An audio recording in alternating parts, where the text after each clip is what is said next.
Le collectif Homo d'honneur milite depuis quasiment 10 ans pour que l'ensemble des gays, des bisexuels et des pas tout à fait hétéros, on va dire, puissent donner leur sang aux mêmes conditions que les autres donneurs, à savoir observer 4 mois de monogamie avant de pouvoir donner leur sang. Pour nous, collectif Homo d'honneur, c'est une façon de rappeler qu'au-delà de cette légitimité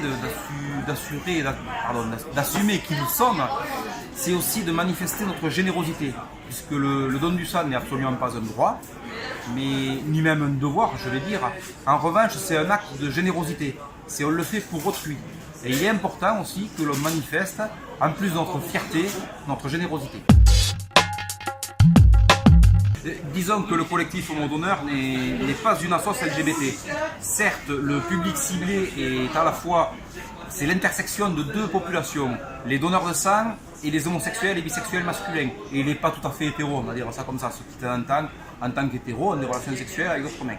Voilà, donc nous, comme on n'est pas une association LGBT, on est très heureux d'être accueillis ici, tenir un stand au village, mais j'ai envie de dire, on soutient naturellement la revendication légitime de l'accès au droit, mais ce n'est pas notre revendication.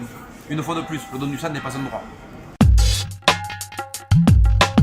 Je vais encore faire du homo d'honneur, pardon, je suis là pour ça, mais disons que l'absurdité qui nous a mené à un petit groupe de personnes à créer le collectif Homo d'honneur remonte en 2009. En fait, en 2009, j'avais été sollicité pour un don de moelle osseuse, sachant qu'il y a une chance sur 1 million de trouver un donneur de moelle compatible. Une fois que j'ai déclaré que j'avais récemment changé de sexualité, d'hétérosexuel, j'étais devenu homosexuel, on m'a dit directement, je suis obligé de vous radier des fichiers. C'est-à-dire, on n'a même pas cherché à savoir si j'avais une vie sexuelle très volage, dirons-nous, si j'étais en couple ou si je n'avais personne dans ma vie.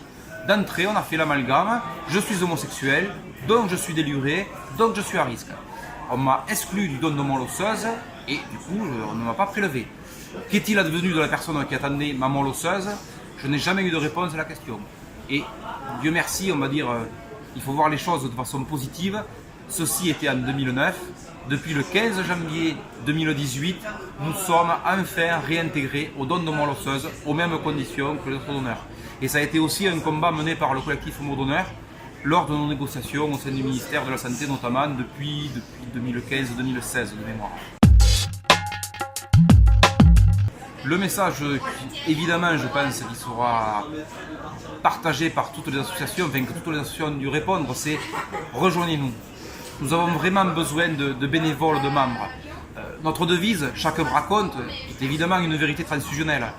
Mais là, pour le coup, c'est une vérité militante. Dans chaque association, chaque bras compte. Et si on continue comme ça, les unes et les autres associations, là par contre, il n'y a pas de LGBT ou non LGBT. Je crois que toute association L'Homme 1901 se trouve retrouvée, confrontée aujourd'hui à une difficulté majeure, c'est recruter des bénévoles. Donc si des personnes se sentent concernées par le message qu'on vient de délivrer aujourd'hui, qu'elles n'hésitent pas à nous rejoindre, www.homodonneur.org, et ensuite vous trouverez nos coordonnées pour nous rejoindre. Par avance, merci.